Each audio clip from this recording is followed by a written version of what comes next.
이건 이게 어쨌든 후보가 윤석열 후보가 자꾸만 리더십이 부재하다라는 그런 비판에 직면할 수가 있어요. 유권자들 입장에서 볼 때는 잘잘못을 따지기 전에 어쨌든 결정하고 정리는 윤석열 후보가 대표가 아니 결국 후보가 책임지는 거거든요. 전반적인 구성도 그렇고 지금 그런 어떤 갈등 요인을 안고 가는 거고 제가 그런 말씀도 드린 기억이 나는데 윤핵관은 언젠간 폭발할 가능성이 높다. 맞아요. 윤핵관 문제는 아닌데 결국은 그 저변은 그게 좀 깔릴 수 있어요. 그런 것들이 아마 윤 후보가 보기엔 대단히 불편할 텐데 김종인 위원장에 대한 견제 이런 심리를 전 윤석열 후보가 가지고 있다고 저는 생각을 합니다. 아 김종인 위원장에 대한 견제 심리. 그리고 이 대표에 대한 것도 그렇고 그런 것들이 윤핵관과 어떻게든 연결돼 있다고 보고 그런 것들의 하나의 좀 표출이다. 그렇지 않고 조수진 공보단장이 이렇게 반응할 수가 없죠. 거기서 어떻게 제가 뭐 대표 말을 왜 듣습니까? 윤 후보 말 듣지. 이렇게 얘기하는 건 윤 후보에 대한 충성심을 아주 명시적으로 표명하는 것일 수도 있고 난 이렇게 당신보다 이쪽 편이다라는 거. 그러니까 이거 해결하지 못하면요. 선거에 큰 부담 될 겁니다. 국민의힘은. 김태현의 정치쇼. 자, 오늘 첫 번째 주제는 요겁니다. 사실은 어제 이 시간대만 해도 준비됐던 주제는 아닌데 김진국 민정수석이 앞서 저희가 그 뉴스 언더블락에도 말씀드렸지만 아들 문제가 어제 터졌어요. 저녁에 보도가 됐고 오늘 지금 보니 속보가 들어왔는데 김진국 민정수석의 이 사회대표하고 문재인 대통령 그걸 수용했다. 최재형 교수님, 요 어떻게 보세요? 요 일련의 사태. 굉장히 발빠르게 대응을 한 것 같아요. 기사가 나온 지 얼마 안 돼서 바로 이제 사의를 표명하고 이제 받아들였는데 그만큼 지금 우리 사회에 공정, 상식 이런 것들이 큰 화두가 됐다라는 걸 저는 반증하는 걸로 봐요.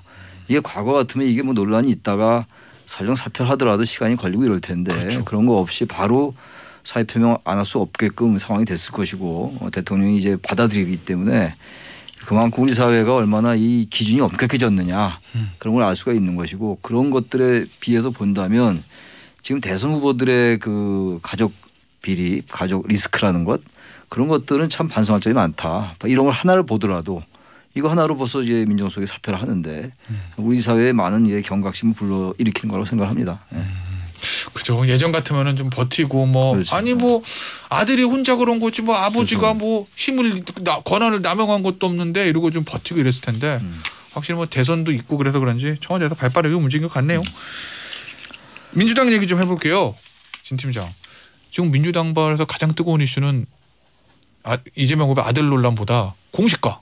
그렇죠. 네.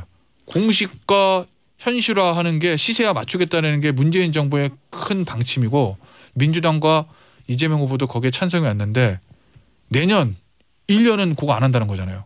맞나요? 그러니까 이게 지금 상황이 그 이재명 후보가 그 여러 가지 선거 전략 중에 가장 지금 도드라지는 게 뭐냐면 부동산 특히 세제, 부동산 관련 세제에 있어서 정책 선회를 계속하고 있는 겁니다. 그래서 사실 먼저 기억하시겠지만 가상자산 1년 유예 과세 그거를 관철을 시킨 게 하나가 있고요. 그다음에 안 된 거는 뭐가 있냐면 다주택자 양도세 중과 유예를 뭐 그 시기별로 끊어가지고 한시적으로 면제해 주는 걸 제안했는데 그건 청와대하고 정부가 그건 못 받겠다 이렇게 해갖고 그거는 안 되고 있는 상황이고요. 그 다음에 던진 게 보유세 중에 사실 재산세가 포션이 그 여러 계층에 큰데 그러니까 영향을 많이 주는데 내년도에 이게 지금 정부가 2030년까지 공시 가격을 계속 현실화하겠다라고 약속해 놓은 게 있거든요. 문재인 정부가. 근데 그 현실화에 따르면 내년도에도 공시 가격이 올라가게 돼 있는데 그렇죠. 집값도 올라갔기 때문에 특히 그거를 내년에는 올해 공시 가격을 적용해 갖고 세금을 매기는 게 어떠냐라고 제안을 했고 그게 당정이 어제 합의를 했어요. 그러니까 사실상 뭐 유력 검토지만 합의라고 봐야 되고요. 그런 상황이면 뭐냐면 3,500만 명이 지난해 그 건수가 명이 아니고 3,500만 건이 재산세가 부과가 됐다고 합니다. 그러면 그 재산세의 부과 기준이 되는 그 공시 가격이 원래대로라면 내년도에 상승분이 반영이 돼가지고 그걸 기준으로 매겨져야 되는데 과표를 정할 때 그게 아니라 올해 걸로 하면 새 경감 효과가 있거든요. 근데 그 경감 효과는 종부세하고 또 다른 게 정말 포괄적으로 여러 계층 서민중산층에게도 영향을 주니까 이걸 던진 거예요.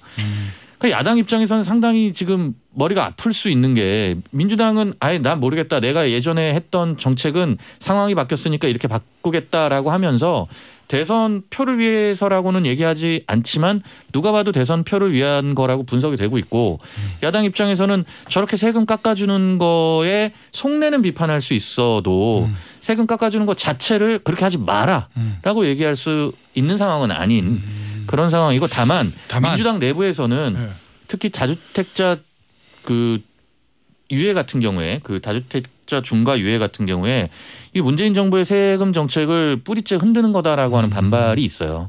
그리고 실제로 오늘도 그 김부겸 총리가 그 부분에 대해서는 동의하기 어렵다라고 공개적으로 얘기하고 있고 그래서 사안별로는 이재명 후보의 어떤 밀어붙이는 그 정책 선회가 다 관철되고 있는 건 아닌 상황입니다. 근데 진 기자 하나만 더 물어볼게요. 제가 궁금한 게 이 그 공시지가 현실화를 좀 약간 수법을 걸면 쉽게 얘기하면 증세가 아니라 감세나 마찬가지인 거잖아요. 무슨 얘기하고 싶으신지 알 것 같은데. 그죠. 네. 아예 그냥 기조를 그렇게 바꾼 거예요. 아니죠. 1년만 안 한다는 거예요. 그게 그래서 야당이 비판하는 대목입니다. 그러니까 뭐냐면 조삼모사다.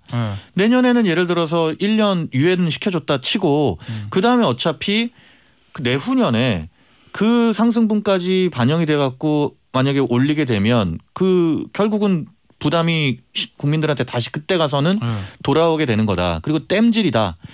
이재명 후보가 1년에 대해서는 얘기하지만 그 후에 어떻게 하겠다고 얘기하는 건 아니거든요. 그러면 결국 기조대로 간다 그러면 이재명 후보 같은 경우에는 국토보유세 얘기할 때도 세부담 현실화를 얘기하거든요. 다른 나라와 비교했을 때 우리나라의 보유세가 좀 낮다. 네. 세부담의 비율이 높지 않다라고 얘기를 하고 있기 때문에 결국은 나중에 가서 올릴 거면서 선거를 앞두고 깎아주는 거는 결국 매표행위 아니냐 이렇게 비판하고 있습니다. 정책 이런 걸 하다가 보면은 뭐 무리가 있고 잘못됐다면 바꿀 수도 있는 거잖아요. 그러면은 이거는 이재명 후보의 지금 보유세에 대한 입장이 과거에 문재인 정부 정책이 좀 무리가 있다 그래서 정책을 유연하게 선회한 거로 봐야 돼요? 아니면 일단 선거가 중요하다 이걸로 봐야 돼요? 근데 아마 큰 틀에서는 지금 이제 우리 진 팀장님 말씀처럼 불로소득을 차단해야 되겠다라는 게 이재명 후보의 기본 지론이었거든요. 뭐 그래 항상 그렇게 항상 그랬고 그리고 원천 차단해야 되는 건데 지금 공시지가도 현실화를 해야 된다라고 얘기를 해왔는데 지금 이제 선거 앞두고 바로 이렇게 되니까 이건 정책을 크게 틀을 바꿨다라고 보기는 어렵죠. 아무리 봐도 문재인 정부의 기본적인 그 정책의 방향이라는 게 있는 거거든요. 네. 그러니까 지금 몇 개 다 말씀하셨는데 그 양도세 중과하는 거 유예하겠다. 유예하는 거잖아요. 결국은. 뭐 결국 이제 관철이 안 됐습니다만. 근데 재산세 이 보유세 이 문제는 공시지가는 언젠가 현실화 되긴 돼야 돼요. 근데 이것도 지금 완전히 공시지가를 그대로 놔두겠다는 게 아니거든요. 그러니까 지금 이거는 사실 선거를 의식하는 정치적 선택 아니냐라는 그런 비판에서 자유롭기가 어려운데 아무튼 그러나 또 국민의힘으로서는 왜 이렇게 세금을 많이 매기느냐라고 항상 비판해 왔기 때문에 국민의힘도 할 말은 사실 없어요.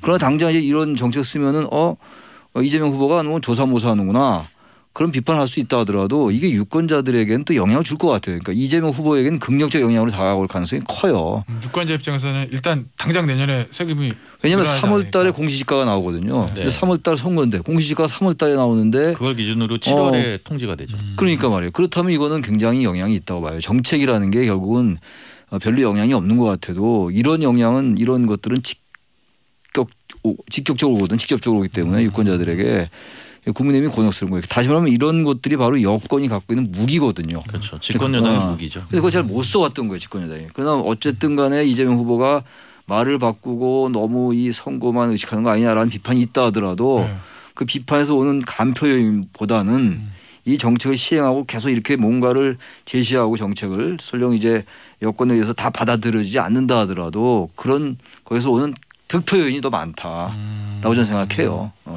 선거만 봤을 때는 분명 플러스가 있다고 봐요. 나중에 결국은 다 같이 또 부과가 된다 하더라도 당장은 사람들이 그렇지 않거든요. 눈에 보이는 느끼는 거. 체감 어떤 그 이익 같은 거 생각하기 때문에 이거는 국민의힘으로서는 대단히 곤혹스러운 일이라고 저는 생각합니다. 그러니까 청와대나 이런 데서 기류가 여권 고위 관계자들 얘기를 들어보면 그 정도의 유연성은 이 정도 박빙 선거에서 후보가 할 수 있는 거 아니냐라고 하는 이해의 그런 분위기는 있어요. 그 정도로 우리가 용인해 줄 수 있다. 그런데 물론 이제 요거까지는 안 돼. 그러니까 예를 들어 4주택자 중과유예 요거까지는 안 돼. 뭐 이런 분위기인 거죠. 근데 대체로는 뭐 이런 분위기가 있는 거죠. 그러니까 문재인 정부의 부동산 정책이 큰 틀을 흔들지만 않는다면 내년 1년 정도 좀 유예하는 정도는 우리가 받아들일 수 있는 그래, 이 선거에 이겨야지. 이게 이제 여권 내부 정서인 자, 최 교수님, 이거 그러면 국민의힘은 이 이재명 후보의 카드를 어떻게 받아야 되는 거예요? 그 국민의힘이 이 부분을 무조건 이재명 후보가 말 바꾸기 했다라고만 할 게 아니고 나름대로 어쨌든 만약에 제가 국민의힘 관계자 같으면 이재명 후보의 그 말 바꾸기 이런 것들이 있다 하더라도 정말 이런 쪽으로 정책을 바꾼다면 그건 바람직한 방향이다. 라고 좀 이렇게 있는 객관적으로 긍정적으로 평가할 건 평가하면서 본인들이 추구하는 방향하고 일치를 하니까 일치하잖아요 기본적으로. 우리가 항상 추구해 왔던 바다. 그러나 이 부분이 또 당신들이 집권하면 이게 완전 업동을 할 가능성이 크다라고 하면서 그걸 비판을 해야지. 무조건 이 자체를 비판하면은 그것도 표만을 의식해서 비판하는 게 되기 때문에 항상 정도를 보고 자기들의 관점에서 비판을 하되 그러나 좋은 건 좋은 거다 긍정적으로 얘기하는 거. 저는 오히려 그게 더 국민의힘한테 맞다고 하는데 이거 전체적으로 비판하고 나오더라고요. 그건 전 좋은 선거 전략은 아닌 것 같아요 국민의힘이. 근데 국민의힘이 지금 이거에 신경 쓸 겨를이 있는지 모르겠습니다. 어제 또 선대위에서 난리가 났습니다. 정확하게 말하면 최고위원회인 거죠? 네. 선대위 그렇죠. 네. 이준석 대표하고 조수진 수석 최고위원하고 그러면서 공보단장, 선대위 공보단장 충돌이 있었고 뭐 이준석 대표 공동상임위원장이죠 선대위 오늘 오후 4시에 긴급 기자회견을 열겠다 뭐 이렇게 공지했다는 얘기도 있고 정리 좀 해주세요. 어제 국민의힘에서 무슨 일이 있었는지.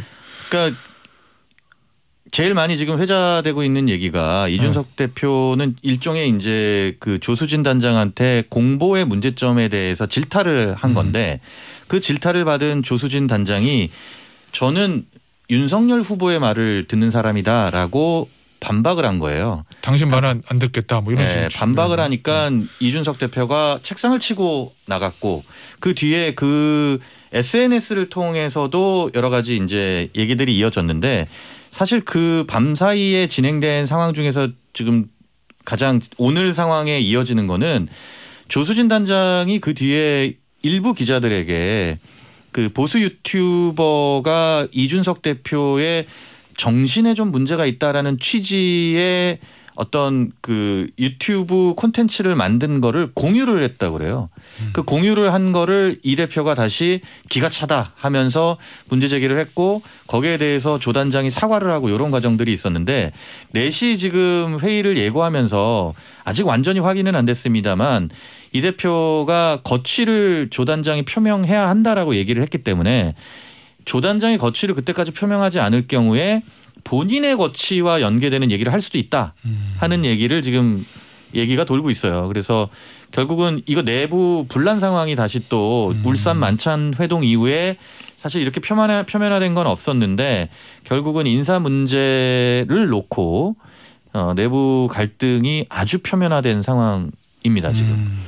그 국민의힘은 이게 본질적으로 지난번에 그 선대위 구성을 둘러싸고 얼마나 말이 많았어요. 김종인 위원장이 들어오니 많이. 그 다음에 또 이준석 대표가 뭐 당무 거부를 해서 한창 또 자명 아닌 자명을 했단 말이에요. 이래서 가까스로 봉합됐는데 이게 지금 아주 노골적으로 이렇게 충돌했단 말이에요. 그 당대표의 거취까지 연계시킬 정도.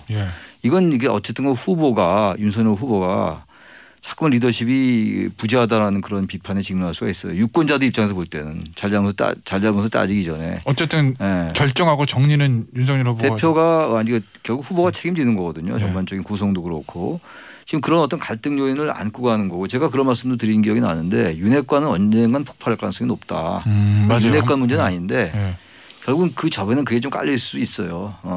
그런 것들이 아마 윤 후보가 보기엔 대단히 불편할 텐데 김종인 위원장에 대한 견제 이런 심리를 전 윤석열 후보가 가지고 있다고 저는 생각을 합니다. 김종인 위원장에 대한 견제 심리. 그리고 이 대표에 대한 것도 그렇고 그런 것들이 윤핵관과 어떻게든 연결돼 있다고 보고 그런 것들의 하나의 좀 표출이다. 그렇지 않고 조수진 공보단장이 이렇게 반응할 수가 없죠. 거기서 어떻게 제가 뭐 대표 말을 왜 듣습니까? 윤 후보 말 듣지. 이렇게 얘기하는 건 윤 후보에 대한 충성심을 아주 명시적으로 표명하는 것일 수 있고 난 이렇게 당신보다 이쪽 편이다라는 거. 그러니까 이거 해결하지 못하면요. 선거에 큰 부담 될 겁니다. 국민의힘은. 아니 지금 보니까 속보 보니까 이준석 대표가 조수진 수석 최고위원 공보단장이죠. 거취 표명 없으면 내가 그만두겠다. 뭐 이거 당대표 그만둔다는 얘기는 아니고 상임 공동 상임선대위원장 그만둔 이 얘기인 것 같은데. 그렇죠. 그러면은 이거 무슨 윤석열 후보 입장에서 보면 이준석 공동 상임선대위원장, 그다음에 조수진 공보단장 두 사람 중에 하나는 선택을 해야 되는 상황이잖아요. 뭐 굳이 얘기하잖아요. 다른 어떤 정치적 요소가 있지 않는 한. 근데 어제 사실 이 충돌 가지고 윤석열 후보가 뭐 민주주의가 그런 거지 뭐 시끌시끌하게 또 충돌도 있고 의견도 다르고 이렇게 어저께는 말하고 넘어간 것 같은데 오늘 지금 어때요? 저 윤석열 후보 측 분위기는? 윤 후보 측에서 장제원 의원 같은 경우에는 이제 공개적으로 물론 이제 장제원 의원이 어떤 자리를 맡고 있지는 않지만 여전히 비서실장을 캠프에서 했던 분이기 때문에 장 의원의 얘기는 관심을 많이 기자들이 갖고 있고 그런데 장 의원 같은 경우에는 이준석 대표의 태도를 문제 삼았고 또 동시에 조수진 단장이 그렇게 후보의 뭐 이를테면 말을 참칭하는 듯한 거는 적절하지 않다는 취지의 SNS 글을 올리기도 했습니다. 윤 후보 입장에서 이 문제를 풀기 위해서는 물론 제일 쉬운 선택은 조수진 단장을 교체한다든지 뭐 이런 과정들이 있는지는 모르겠습니다만 회의가 진행이 되고 있다고 하고요. 물론 지금 그 이준석 공동상임선대위원장이 저런 공개적 요구를 하고 나설 경우에 그 문제를 푸는 방식이 이준석 대표와 같이 가는 쪽으로 그래도 선택을 할 텐데 그럼에도 불구하고 상당히 그 부분에 대해서 내부적으로 또 불만이 있는 것도 사실인 것 같아요. 이준석 대표에 대해서도. 이준석 대표의 문제 해결 방식에 대한 불만도 있는 것 같다. 그래서 일단 회의를 아마 지금 하고 있다는 걸로 저희가 취재가 되고 있는데 그 회의 결과에 따라서 오후 4시 전에 윤석열 후보가 어떤 좀 소위 상황 정리를 할지 그 부분이 상당히 주목이 되는 상황입니다. 뭐 국민의힘은 뭐 조용할 날이 없습니다. 지금 민주당은 그래도 정책을 얘기하는데 조금이라도 지금 민주당보다 국민의힘은 정책커녕 계속 이 문제에만 시달려 있어요. 조금 벗어나려고 하면 또 들어가고 여기 자꾸 다른 사람이 참전하는 것도 좀 바람직하지 않은 것 같아요. 장제원 의원이 양쪽을 직격했는데 뭐 양비론이잖아요. 그렇지만 이거는 굳이 자꾸만 그 내부의 그 관계자가 여기에 개입하는 거 저는 이게 사태 해결에 별로 도움이 안 될 것 같아요. 그렇게 하면. 알겠습니다. 요거는 오늘 오후 4시 전까지 어떤 일이 있는지 좀 살펴보고요. 내일 저희가 다시 한번 결과를 좀 말씀드리도록 하고 국민의힘 얘기 하나만 더 해보겠습니다. 신지혜 뭐 페미니스트 본인이 스스로 페미니스트라고 하니까 여성정치 네트워크인가요? 거기 대표를 지냈던 신지혜 씨가 국민의힘 쪽으로 합류를 했습니다. 새시대 준비위원회. 어떤 과정을 거치게 된 거예요? 김한길 대표를 여러 차례 만났다 그러고 또 윤석열 후보하고 이재명 후보를 비교했을 때 윤석열 후보의 진정성을 더 높이 평가했다는 거잖아요. 크게 두 가지 부분에서 그 아까 말씀하신 페미니스트 정치와 기후 변화 이 부분에 대한 후보의 진정성을 봤다. 이렇게 이제 신지혜 신임 부위원장은 설명을 하고 있는데, 그러니까 새시대준비위원회가 후보 직속 기구고, 그러니까 선대위와 별도로 돼 있고 거기에 김한길 위원장 바로 아래 수석 부위원장이니까 2인자죠. 거기에서는 상당히 비중 있는 인재 영입인데 문제는 당 안팎에서 다 비판이 있어요. 일단 당 밖에서 보면 말씀하신 대로 신지혜 씨가 그 기본적으로 여성정치 네트워크 대표였지 않습니까? 근데 여성정치 네트워크가 사과문을 냈어요. 그러니까 신지혜 씨의 국민의힘 합류에 대해서 그 여성정치 네트워크와는 그러니까 본인의 선택이지 저희와는 무관하다. 대표였지만 그럼에도 불구하고 그다음에 여성계 인사들 상당수가 비판하는 목소리를 내고 있고 약간 또 언론 중에서도 오늘 신문을 보면 진보지로 분리되는 언론들은 또 비판적인 그런 차원에서 비판적인 목소리를 내고 있고 당내에서는 이준석 대표를 최근까지도 소위 그 여성에 대한 백러시라는 표현을 하지 않습니까? 반발 행동의 시발점이 이준석 대표다라고 하는 비판을 신지혜 부위원장이 한 적이 있고요. 국민의힘이 대안이 될 수 없다는 얘기도 한 적이 있습니다. 물론 그 더 전에는 그 일부 좀 여성 단체 문제와 관련해서 논쟁도 하기도 했어서 그래서 이준석 대표 같은 경우에는 당과 생각이 다르면 그건 제재할 수밖에 없다 이런 취지의 얘기를 했고 약간 불만 섞인 얘기죠.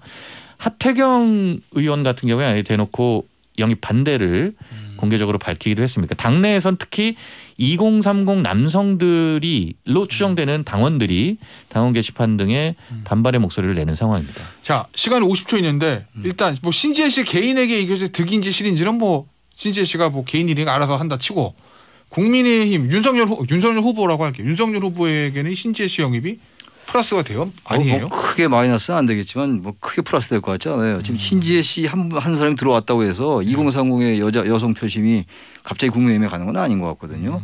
그러니까 이 인재 영입이라는 것을 이런 식으로 하면은 자꾸 부작용이 생긴다고요. 네. 지난번 노재승 씨의 경우는 달라요. 그때는 극우 발언 때문에 그랬던 거니까 좀 다르긴 한데 어느 정도 일관성과 정체성이 있을 때 인재 영입이 인정을 받을 수가 있는데 너무 표의식하고 하다 보니까 전부 자꾸 부작용이 생기는 거거든요. 네. 저는 그렇게 크게 플러스적인 요인으로 작용하지 않아 오히려 마이너스적인 게 많이 나오지 않을까라는 생각도 듭니다. 알겠습니다.